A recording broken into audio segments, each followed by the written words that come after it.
Kiki. How are you? How you doing? I'm fine. I'm like, how's this for? Oh, request. Look at you looking like you in the Kiki Kitty Code. That's the way I be. That way I be right up in here. Yes. How Make are it you? happen. Yes, you look beautiful. Why, thank you. All right. Well, for those who don't know, I want you to introduce yourself and where you're from and all that good stuff. Hi, I'm Kiki Kitty, also known as Kianga Milele. I'm from Brooklyn, New York. Flatbush. Man, listen, those days in Flatbush, they don't know. They ain't ready. Right. They are not ready. Uh-huh. Yeah, we had some good times. Yes. So you're also from Atlanta, where we have about 3 or 4 Ashley Stewart stores as well. Yes. Yes, but you don't know that. Don't worry about that. It's all good. Listen, I know. I know you know, because, Atlanta, they thick and right. You know what I'm saying? I love Atlanta. Shout out to my Georgia Peaches, okay? What up, you ATL? Guys always, yes, peace up, ATL down. So listen, Kiki, let's talk about, your entry into the fashion industry and things like that. My entry into the fashion industry. Well, fashion designer is all I ever wanted to be. Once I found out that there was such a thing, and I ended up going to school. I moved to New York from Atlanta to go to FIT. Yes. And I ended up in school with one of the owners of FUBU, with J. Alexander Martin. Right. So, they were that moment. Thing. You know how they were out in Queens, kind of like how I'm out here in Brooklyn, in the house, making it happen. Right. And that's where I met you guys at an audition at FIT. Yes. We were like, she is fantastic. And I remember we hired you immediately after you modeled for us, and then I hired you as our fit model. Because I was like, when we started the ladies, because, I was like, can we do ladies, please? And then finally, I'm like, one of the big key elements to doing this ladies line is getting things that fit us, to fit our curves. Yeah. The way we want them to fit. And I'm like, this is the shape that we need. Yeah. You were always big on that. And one thing I always accredited you for, as a model, you never really pay attention to the dimensions and the scope of how to be a model and things like that. But one thing I, always credited you guys for was always, making sure that you sell the clothes when you're wearing the product, right? Yeah. And it's about your shape and your body, but obviously, we need to obviously have facts to back that up, right? Yeah, of course. Yeah. When you think about when I come in thinking about creative direction or whatever for a brand, I'm really thinking of who we're talking to as a customer. Like, who are we selling to? It's not about, what's considered, typically right or wrong. That's, my passion for it and things like that are the reason I'm in this business. It's not about following these rules. And of course, in FUBU, we weren't into following rules. Why is my light doing that? And so it was about the vibe and the energy. Like, if you brought that vibe and energy that made me feel like, all right, she gets it. This is the energy of our consumer. This is our girl. Right. That's what I cared about. I know. So you really connected for over the years outside of FUBU with other brands. You connected with your own personal brand. Let's talk about that, because that was like, a necessary thing for women in fashion. It's not even about straight size, plus size. It was every size. Mm-hmm. I still have my kick-ass kitty, 2-piece brown silk. So talk about that, and the entrepreneurship piece of it, because that's really important to our girl and our audience. We support that heavily, and I want people to know what it takes to be an entrepreneur and fight for your dream as a designer in the fashion industry. Amen to that, and we are the biggest growing entrepreneurs, Black women. Right. Coming up. So yes, Kitties right after FUBU. It was my first shot at entrepreneurship, and I really didn't think that deep about it in the beginning. Like, I was too young and naive. I was like, I just want to do what I want to do, skibbity do. And me and the kiddies got together, and we all had the same vision of what we saw in the kiddies were 3 additional designers for everybody who does not know. Yes, additional designers. So KA Kitty stands for Kick Ass Kitties. Right. With the Kick Ass Kitties, and we it was Z Kitty, Dot Kitty, Jazz Kitty, and Kiki Kitty. That's where Kiki Kitty comes from. We all, I feel like before that it was Kiki from FUBU. And then it was kind of like, it was like my identity. And becoming Kiki Kitty was kind of like my introduction into who I am. Like, this is me. Not that FUBU Ladies was not that. It was, but it was, there's no way I could show all of me under a brand that wasn't owned by me. I still had to go through approvals and fight for things. Right. So this one, I was like, this is what I want, and this is what it's going to be. So, but it was the most difficult time in my life. Yeah. But it was also the most incredible time that I, and you were like in your 20s, early 30s, around that time? Yeah, I was in my mid to late 20s, I guess. I was 19 when I started at FUBU. This was maybe 8 years later or something, so probably late 20s. And it was hard work. But 4 kiddies in our little office. Our first office was a loft. And everybody just saw, like, we didn't understand that we were doing anything extraordinary. So when we were getting so much help from other people, I think, like, in hindsight, they probably were just looking at us like, look at these girls. They don't have no damn clue. But they're just so, like, let me help them out. Like, right. Yeah. Like, our landlord gave us, like, for a Manhattan office, he just was like, just 1 month rent and security. Just come in. Usually you have to do, like, 5 months, all this stuff. He was like, just here. Right. It was, we got a lot of support from a lot of people, and it was awesome.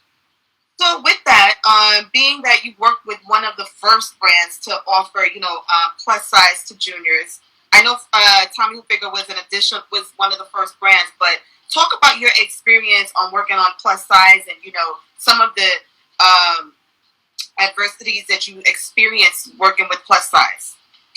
I think for us, we always, first of all, as you know, was an office full of curvy women.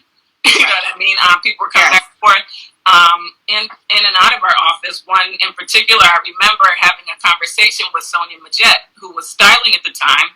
And shout out to Sonia Majette. Sonia. Yes, she was like, Kiki, like, y'all gotta get your plus size, because we went up pretty high in sizes. So I don't think I really thought about it. And she was like, Kiki, no, like, you need extended sizes. Like, you need to really own this plus market. And I was like, we went up to what, 1820? Yeah. Yeah, just in regular, we went up to 1820, I believe. Right. So, we really kind of, no, I think we went up to 14 in regular. Anyway, it doesn't matter. But, so I just remember her having that conversation with me, and that's what really drove me to push to get this. And I know those article in WWD where Leslie was talking about how difficult it was to even just get us, like, now we have the plus, like, can we get into the stores? Like, can we get this into these stores? It's always been such a push, and it's just like, why? What is the point? The customers want it. I didn't understand, but yeah, because to us we looked normal. We didn't think we were plus. We just looked normal. Yeah. I mean, I remember when Lyris came to me in an audition, and the same. I was like, she's amazing, and she was telling me she was a plus size in the Wilhelmina. I was like, plus. She was a size 6 at the time. Right. Shout out to Lyris. Al. That was crazy. We giving out shout outs like we on Video Music Box. You know who you are. Shout out to Ralph. Anyway, all right. So you worked I mean, we know that the whole FUBU thing, you know, you did amazing with that. You, for me, you were one of the women in the industry that was like a driving force for designers. You know what I'm saying? It wasn't about Versace. You know, we made it look, you know, like Fifth Avenue, and we literally were in that neighborhood. But at the same time, you know, I think what did it for me was being a teenager and being in that moment. You know, and just living in that moment in the 90s and being a part of that and living in the community where the merchandise was. So I think that was like the most amazing part of experiencing, you know, working with you, Dot, Deneen, and Keish and everybody. So we went over Kick-Ass Kitties, but, you know, I see that you have a 20th anniversary coming up. Or 20 years It's now. been 20 years. Congratulations. My 20th kitty anniversary. So yeah, it's been 20 years since girl. that food started caking. Amazing. Yeah. As an entrepreneur, 20 years as an entrepreneur. Yeah, exactly. Why don't you talk about some other, because this is the part where it's like, it started to explode. Some of your other private label brands, if you can, just, you know, give everybody a little background. Clients? Yes. Okay, well, yeah, so we've, the kitties and I, what we did was start a fashion consulting firm where we design for other people. Because after FUBU, a lot of people were coming at me, obviously, because it was fabulous and the first urban women brand. So a lot of these like newer brands were coming up, and you know, we sold out. We were kicking ass like off the bat. So everybody was like, "Do that for me," and I didn't want to take another job. So I was like, "How about I do all of them?" So I started the consulting firm with the kitties, and that's where we launched Rockaware and launched Sean John Women's, and you know, I just tons of brands. We did. We worked for Baby Fat. Yeah, all the brands that were coming up. Eventually, you know, I went on to do the Nicki Minaj collection, Justin Timberlake's collection. That was one of my favorites. Nicki Minaj. Woo. I ran through Kmart for that. Okay. Yeah. I love. First of all, I love that it was available at Kmart because I feel like, and one of the early conversations I had with Nikki was about how she wanted it to be accessible. And I find that a lot of celebrity brands miss the fact that so much of their customer and their consumer can't necessarily afford the brands that they wear. Correct. But they want that look and they want that vibe and they want to be able to pretty much touch their favorite celeb. And making it more accessible is the way to really do that and really connect with the fans. Amazing. So, okay, so now we're on to, you know, went up to K Kitties, now K Malele. Yeah. Talk about that beautiful collection, where we can find it, and all that. Great stuff. Yes, I know you got it on. You had it on Next. We're gonna get on Next in Fashion next. You talk about the inspiration behind that collection. Yes. So Kami Lele, I've always just created things that I want to create, no matter what job I'm working on, with gig, whatever. It's like I go home and I just do whatever the hell I want. And Kami Lele is basically that. It's just kind of doing the things that I needed to do for my own creative outlet, and then just making it available. So it's really personal to me, as is everything I do, but it's very personal in the sense that it's really just when you're doing something that's meaningful to you and it's just what you need to do for your own piece, and then people are like, "Ooh, I like it, can I have it?" It's just really like, what? Right. Like, you identify with that? Like, you know, so it makes it like super special for me. So that's what Kami Lele is for me. And you know, we got that island background. Correct. So my family is Bayesian, and you know, I got island in my blood, so it's a resort collection. My piece is on a beach. Like, that's where I go to run away when I need to, and I thought resort was perfect, and it just kind of lent to what I was already doing. Right. Yeah, it was cute. Oh, I like that. Oh, thank you. All right. So now you were recently on a fabulous network, my favorite. But we ain't gonna say all that. You was fabulous. Next in Fashion. Talk about it. Next in Fashion. Well, I have always been behind the scenes. Yes. So this was definitely your favorite. Out. You love to be behind the scenes. Yeah, I can't be like. This is like I'm like I have to talk. Okay. Practice. I can talk. So yeah, it was my girl Farai who worked with me at the Nicki Minaj collection. Yes. She was worked right beside me as senior designer, and she was casted in the show, and they were doing partners, so she invited me.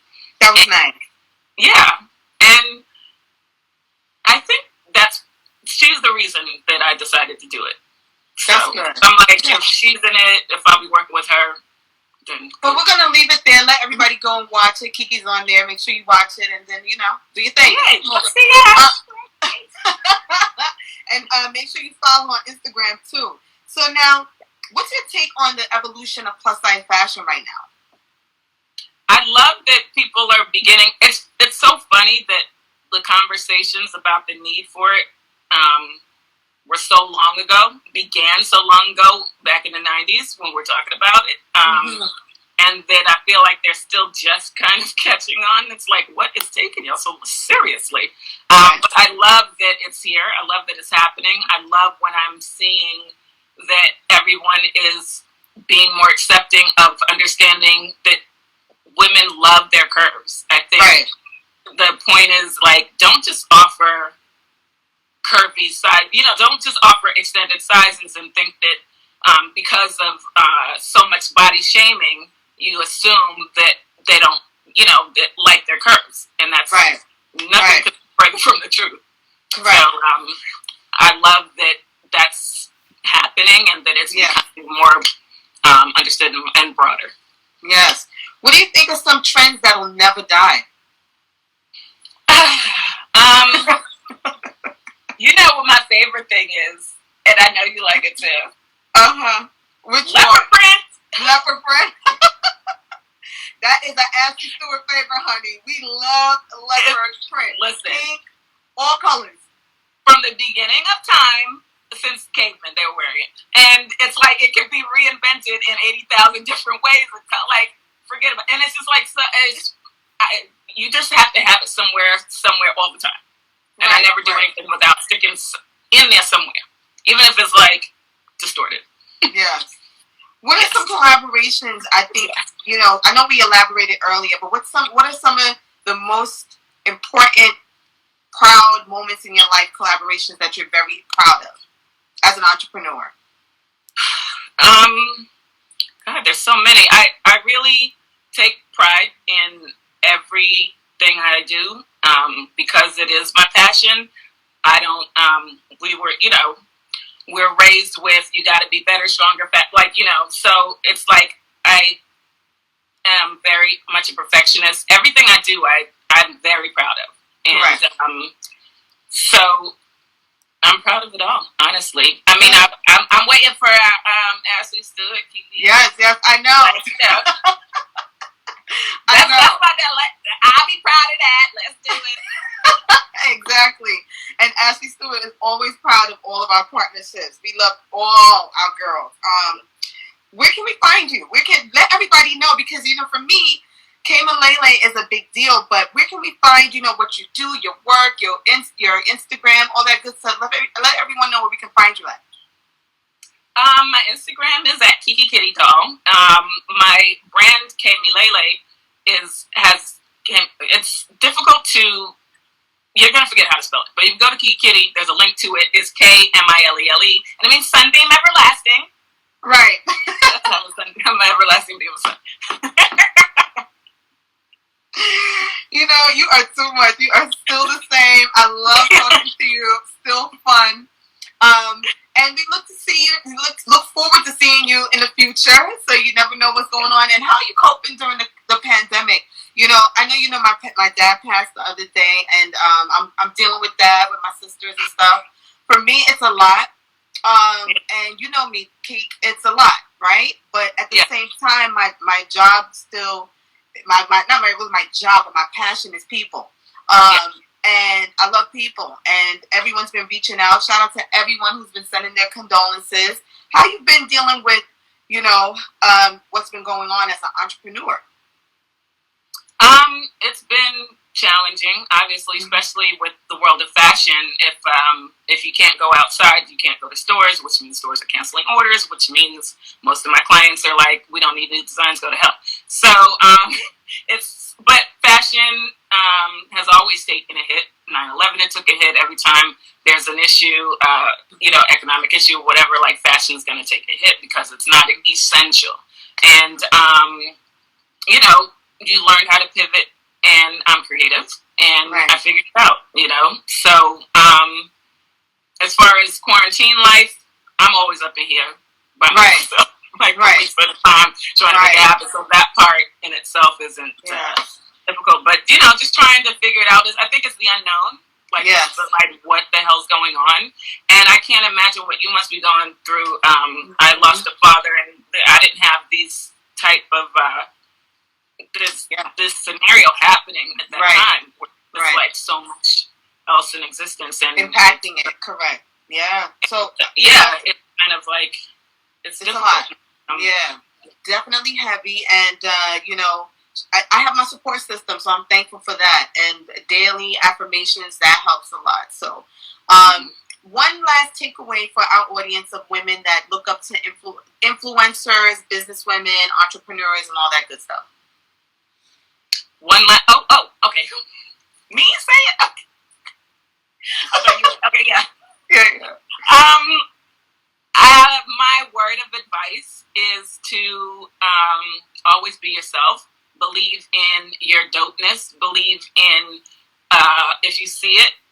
I don't want to say if you see it, you're gonna achieve it. But like, it's really true. Like if you have that vision, it's there for a reason, and you have to trust it. And it's your vision. Everybody might not see it, and it might not be for everybody. But you have to My advice is to just stay true to yourself, and just keep fighting through it. Like keep doing it. Keep doing. Just create. Whatever it is. Yeah. Kiki, thank you. Thank you, Tamara. I want to hug you. I know. I'll FaceTime you. Listen, everybody. Thank you all for tuning in. I'm giving my girl a virtual hug. You guys have been great. Kiki, you are amazing. And thank you for giving so much insight to our audience because, again, Ashley Stewart is about women entrepreneurship and supporting minority women in business. And, that's another thing my dad was also big on. So this series that we're doing, Work From Home series, means a lot. Shout out to Maddie, and you're our second host. So thank you so much for tuning in. It was amazing. And thank you for giving insight into, as an African-American woman, being a designer, growing up young in an industry when it was all happening. Very male-dominated. Yeah, very male-dominated. And, till this day, we're still fighting. But, we have our moments, and we're doing it. So, congratulations once again, and thank you for being our guest today. Thank you, Tamara. Thank you for always being such a great support system. Of course. I love you too. All right, everybody. Thank you for tuning in. And we're going to replay this on Facebook. Okay, so make sure you guys tune in. Yes, we have another schedule coming up, but you guys are going to see it. Whoever didn't see it today is going to see it next weekend or so. We'll make sure we'll post that schedule. Tune in for our weekly social media schedule. And make sure you follow Kiki at Kiki Doll on Instagram. And Kiki Kitty Doll. Kiki Kitty Doll. All right, y'all. I'll see y'all this Friday at 6 p.m. and we'll let you know who the guest will be this weekend. All right. Have a good one. Take care.